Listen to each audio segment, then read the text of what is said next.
Hi, thanks for listening to my Shoemaker Etude number 16. This puts me 3/4 of the way through the book. And this number 16 had some challenges in it that I really thought weren't going to be there, but I figured them out and I hope you enjoyed it. It's kind of funny, these Shoemaker Etudes, I'm always like, oh, I can play this. I'll just put this together real quick in a couple days, but man, they always take me like a week to learn and perfect and present to you and to myself so I don't get embarrassed. So I hope you appreciate the work. My sister encouraged me to add this to a video, and that is why I wanted to become a second horn player as a professional musician. Let me first say that when I was a young student, I had absolutely no desire to play second horn. I didn't even really know what second horn players did. Like it just was, it happened to be what my teacher did. But I didn't really think like that it'd be a good job. And I also thought like, I'm not gonna be number 2, like I'm gonna be number 1. So the idea of becoming a second horn player was like not appealing to me because it seemed like I'd be giving up being a star. And so I really wanted to be a first horn player for a long time when I was young. I thought that that was just the prime thing that everybody wanted to do and should do. Like how could you not want to do that? So anyway, to do a video today on why I wanted to become a second horn player is kind of ironic.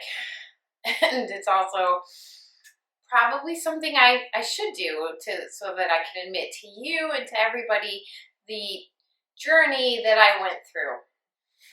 So the main reason why I wanted to become a second horn player is because I was studying the score of a Brahms symphony, and I was supposed to play first horn on that Brahms symphony, and I did. And anyway, I was studying the score and I noticed what the second horn player would be doing with the first horn player, and I thought, wow, that's really cool what they get to do. And I wanted to learn how to do what they were doing, like jumping around and harmonizing, and I just thought it was really interesting. So I asked my music director at school if the next time we played another symphony, if I could play the second horn part. I wanted to try it out because I thought that it was a cool thing to do. The part that I thought that was cool was that you didn't just play high and have that horn mouthpiece on your top lip all the time. You got to play low, you got to harmonize. You also didn't have that stress of being the first horn player, which I didn't realize wasn't something I wanted for the rest of my life until I started getting more and more of the stress. The older I got, I realized I really don't enjoy that much stress. I like some stress, but playing first horn and being in that hot seat is a very stressful job and not one that I desire to have. One of the best reasons to play second horn is that most orchestras need 2 horn players. Chamber orchestras and full orchestras, little jazz bands, they always need at least 2 horn players. So the job stability of being a really good second horn player is there.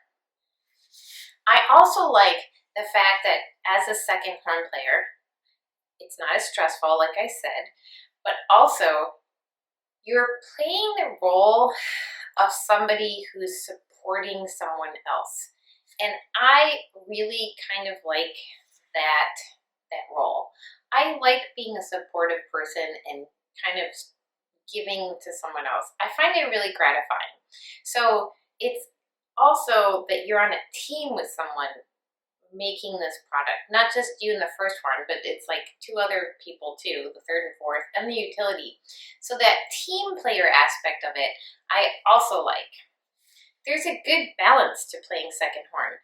You don't just play high, like I said, you don't just play low, you play every single range of the horn.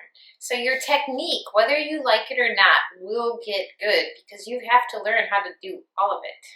Harmonies, you also get your occasional solo. There's quite a few solos in the Beethoven symphonies, concertos, overtures. Whenever I see Beethoven is coming, I know that's going to be a weekend where I'm going to have a little higher stress level, so I get ready for it. Also, Brahms always has something for me to do, Strauss, Mahler. So it's not that I don't have my stress, I just don't have quite as much of it as my colleagues that play first horn have it. Those are my reasons why I like playing second horn. I encourage people to play second horn. It's a supportive role. You get to be on a team. You're needed. It's a fun job. You get to play in all ranges of the horn. So I encourage you to think about it. If you have any questions, post them below. Give me a thumbs up for this video if you like it. I worked pretty hard on it, and I hope you subscribe to my channel. Thanks.